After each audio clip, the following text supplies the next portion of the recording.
Chapter 18 of How to Steal a Dog. I wanted to quickly backtrack to the end of 17, just refresh your memory. So we have these mysterious tire tracks that are going on. As always, Toby kind of seems oblivious to everything. And then Georgina, it says, I had this bad feeling that I got myself into a mess, and it seemed like everything I did stirred that mess up more. Stirred it up so much, it was starting to stink. All right, chapter 18.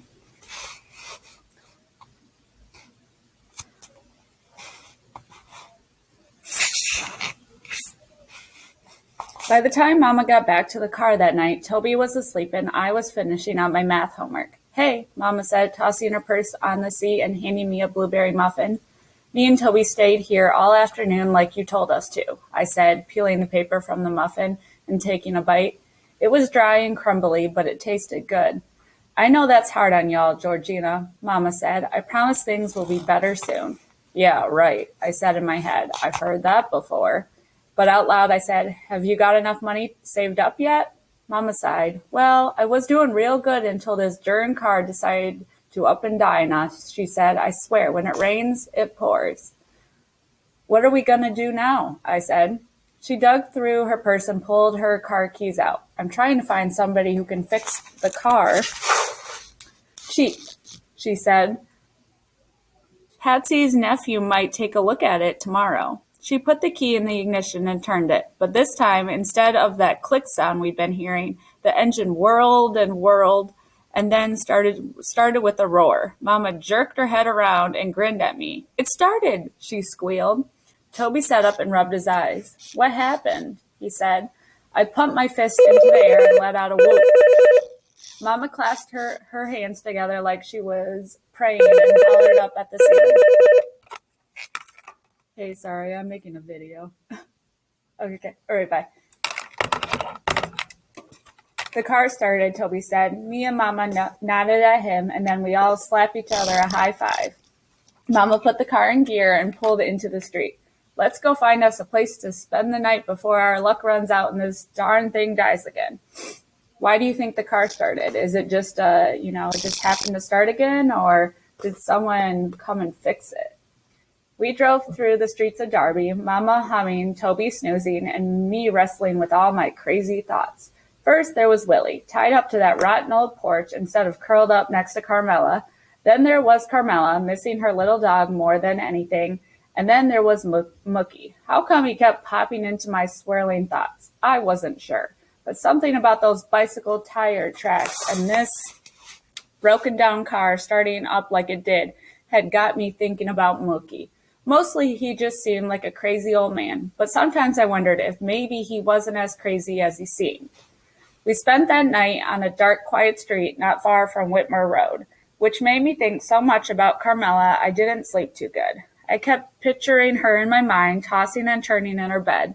She'd probably get up a few times and make sure that little doggy door was open just in case Willie came back during the night.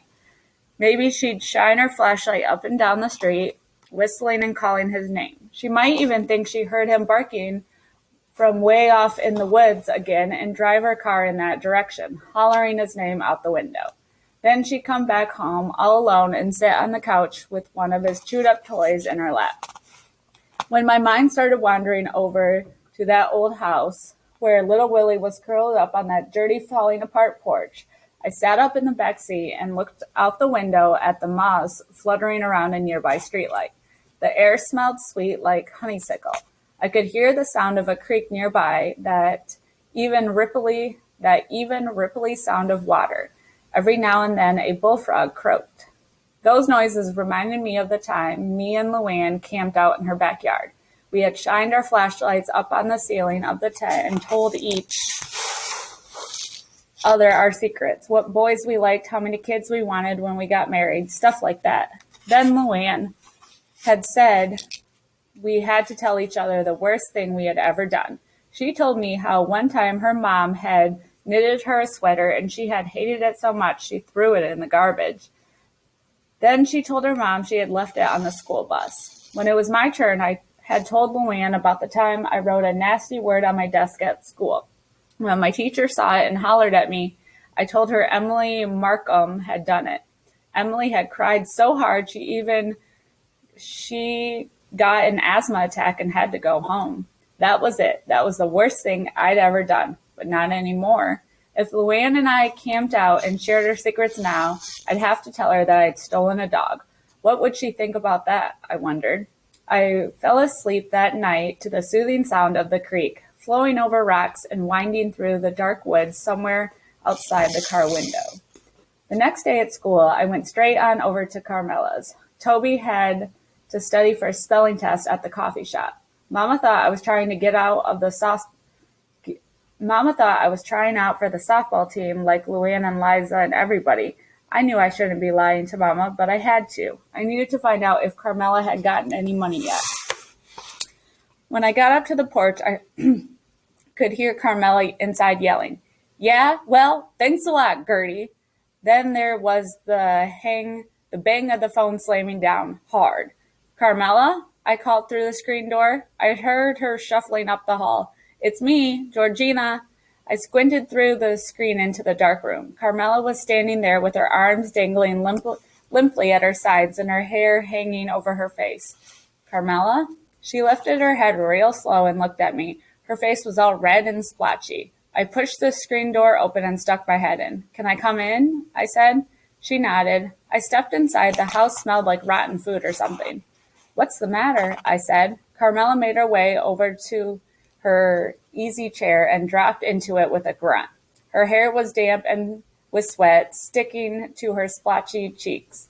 "I came home from work early just so I could call Gertie," she said. "I should have known better. She just flat out won't lend me any money." "Oh, I guess she don't remember that time I kept her kids while she was in the hospital," she said, "or that time I drove clear to Gatesville in the middle of the night when her car broke down." She took a magazine off the pile on the coffee table and fanned herself. "I guess being sisters don't mean nothing," she said. "So what are you gonna do?" She threw her hands up and let them fall on her knees with a slap. "Nothing I can do. If somebody brings Willie home, I'll just have to, hey, wait a minute." She snapped her fingers and grinned at me. "What?" I said. "I know who'll lend me the money," she said. "Who?" "My Uncle Haywood." She pushed herself up out of the chair and went over to the desk. She took a beat-up address book out of the drawer and flipped through the pages. "There." She jabbed a finger on the page. "Uncle Haywood. I'm going to call him." And so she did, called her Uncle Haywood and told him the whole pitiful story. I'd lived every minute of it, but it like to broke my heart hearing about it like that. When she finished, she said, "Yes, sir," and "No, sir," and "I will." By the time she hung up, she was grinning at me and clapping her hands. "Is he going to lend you the money?" I said. "He sure is." Carmella pushed the damp hair away from her face. "Now all I have to do is hope and pray somebody brings my Willie home," she said. Suddenly her smile dropped and her eyebrows squeezed together. "Do you think he's okay?" "Who?" "Willie," she said. "Do you think Willie's okay?" "Sure," I said. "Really?" I nodded. Carmella looked out the window. "I hope you're right," she said. "I bet he's trying to find his way home right now," I said. Carmella kept staring out the window. "I wonder where he is," she said. I felt my face burning. I was glad Carmella wasn't looking at me. "I bet he's, probably. I hope he's not scared," Carmella said. I shook my head. "Nah, he's not scared. I mean, I bet he isn't. You know, like I said before, if I had $1 million, I'd give every penny of it away just to get Willie back." She nodded at me. "I really would," she added. I looked down at the dusty wooden floor. "Did you get a chance to check those woods over there?" Carmella said, jerking her head toward the window. Yeah, a little," I said. "I mean, me and Toby looked in there some, but—" "Did you call his name?" Carmella said, "and whistle?" Sure we did," I said. "We called and Georgina." Carmella put her hand on my shoulder. "I'll give you that $500 and anything else you want if you find him." I nodded, but I couldn't make myself say anything. I knew if there was ever a time for me to say, "Carmella, I know where Willie is," that was it. But I didn't, and I knew my silence was like stirring, and the more I was stirring, the worse it was stinking. And that is the end of chapter 18. Bye, guys. Have a great day.